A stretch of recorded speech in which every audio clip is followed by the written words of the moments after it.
Hi guys! For those who don't know me, my name is Jasmine and I'm a qualified counsellor and all-round awesome person, and I'm going through the next big stage of my life, which is weight loss surgery. Now in my last video I went over the who, what, where and how that you need to prepare for before going in to see your surgeon for the first time. In this video, however, I'm going to go through what I feel is the most important part, which is the why. In my view, the why is, why did we get ourselves into this predicament in the first place? What patterns do we have in place that are promoting us to overeat, under-exercise, overindulge, whatever you want to call it?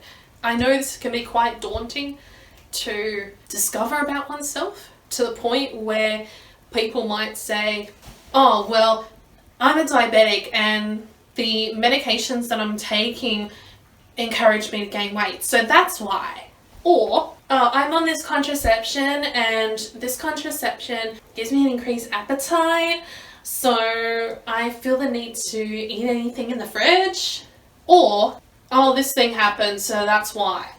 But it's not that simple. It's not as simple as saying the medications you're on or an event that's happened is the sole reason, the be all and end all as to why you've gained weight. So how do we pinpoint those patterns that lead us to why we're at the size we are now? The first thing I did to discover this for myself was take a really good hard look at my life and pinpoint the moments throughout that I noticed there was a fluctuation in my weight, whether it be an increase or a decrease. I found 4 points in my life that I noticed a weight gain or a weight loss. Next thing I did was have a look at them further and get an idea as to what was happening at those times. Again, looking at my life there, 3 out of the 4 were weight gains and were either to do with stress, trauma, depression, anxiety, any of those, or a mix of them really. Or it was opportunity based, in that the opportunity was there for me to grab this thing that I know I shouldn't, but I grabbed it anyway. One example of the emotional side of things was my first instance, and it was because of a series of traumatic events that happened when I was about 14, 15. The first stage of getting over trauma is a dissociation and distraction from the trauma itself, because you're definitely not in a headspace to deal with it straight after, right? That's what I did. I distracted myself by eating more and tried to disassociate myself from the event by making sure that my appearance was the opposite of what I looked like at the time of the incidents. I would dye my hair almost black. I would eat chocolates in class. I would wear black at a time where I used to hate wearing black, and just things like that. So as a result, I gained more weight subconsciously to prevent things like that happening again. But then also, I was eating particularly the chocolates in class to make me feel safe. Back in ye old caveman times, we wouldn't eat out in the open where a saber-toothed tiger can come and eat us, because that's just not safe. And at the time, all we wanted to do was survive. So we would go home to a cave and eat there, or eat with the tribe, because that ensured safety. Over time, we started associating food with safety. That's why I find many people who are anxious or who have gone through an enormous amount of stress eat, because it's their way to feel safe. It's a mechanism we've used for millions of years. So that's me exploring those emotional side of things. If I look at the opportunity, I guess it was my vice at the time, which was bakery pastries, because I would go into Woolworths, do my weekly shopping, but the first thing that you see as you walk into a Woolworths is the bakery section. And because at the time I went after work, so 5, 6, sometimes 7 o'clock at night, a lot of the sweet pastries and fancy loaves of bread and rolls and all that stuff was at a discount because they're trying to get rid of it. So what would I do? Cheap meal! Pick it up, put it in my trolley, and off I go. What I didn't count on was that I would eat those straight away. Either because at the time I was stressed or because it was a quick meal. And I'm sure I'm not the only one who's gone through that. So I've been an emotional eater and I've been an opportunistic eater.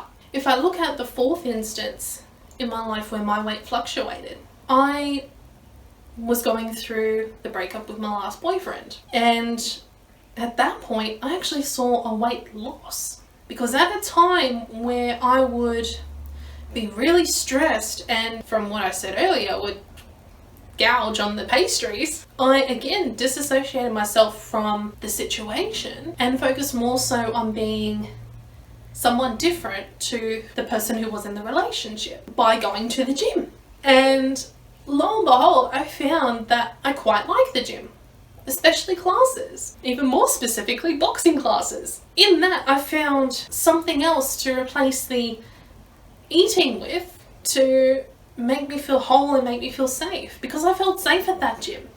As you start to look at those pinpoint moments where your weight has fluctuated, you start to see a pattern. Like with me, get anxious or depressed, you go for the sweets or the pastries, you gain the weight, you feel sorry about yourself, and now suddenly you're feeling depressed about it, so you eat more. This is why I say look at any times where your weight fluctuates, because as you can see with that last instance that I mentioned, I found out that I like the gym. So you can find other activities to replace the eating that you want to diminish from either now or from the moment you have your surgery.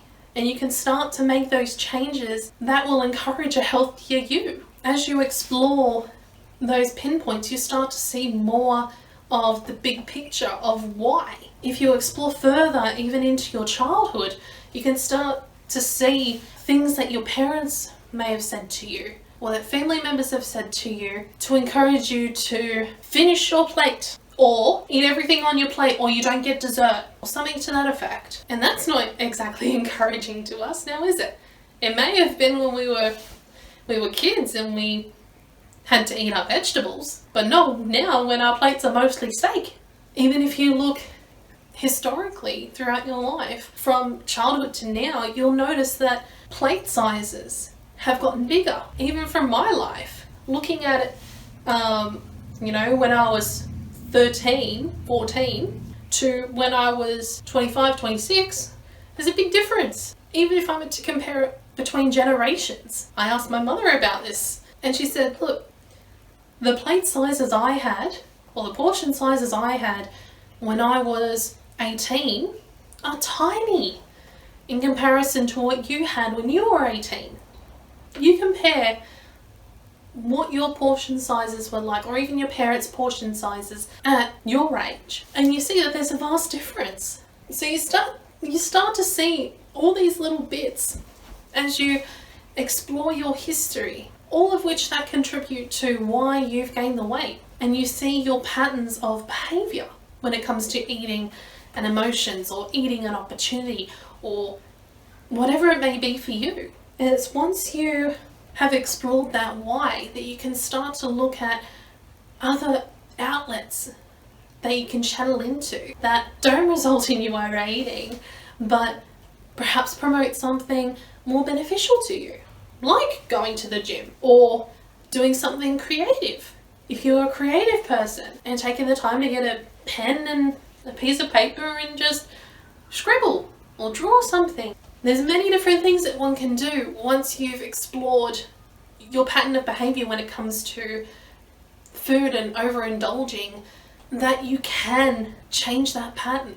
You've just got to take a really hard look at yourself first and see what those patterns are and explore why you developed those patterns in the first place, to which you realise it's a combination of a lot of things. It's not just medication. There's a whole variety of different things that are contributing to weight gain these days. not just in us, but in the population as a whole. And once you go and explore it, you can start to make changes. And I can tell you now, it wasn't easy being that honest with myself. I'm still discovering things and exploring that why now, even as I'm developing new strategies to cope with the feelings and to steer myself away from those opportunities. It's not an easy feat, and it's something that we may have to deal with for the rest of our lives. But starting it before you go into surgery makes it a lot easier for you to utilize that tool to its greatest benefit, instead of letting your old habits come back in, and before you know it, you've gained weight. So do yourself a favor and explore your why. If you need help exploring your why, talk to an objective family member, someone who can just give it to you straight, or a friend who can just give it to you straight. If you don't feel like you can talk to friends or family, talk to a mental health professional. Talk to a psychologist or counsellor or psychiatrist, or talk to someone who has some kind of expertise in that area. Because I feel as if understanding why you got yourself to where you are in the first place is the first step in making a real change towards a slimmer and healthier you. I'm going to leave you with that for now. If you liked this video, let me know in the comments below. If you have discovered your why, let me know as well. In the comments, I'd love to hear what you've discovered about your why. If you like this video, give it a thumbs up. Subscribe if you'd like. Share it with someone who you think needs to hear this. And above all, remember, if no one's told you today, you're all awesome, no matter what you're doing. I'll see you in the next video.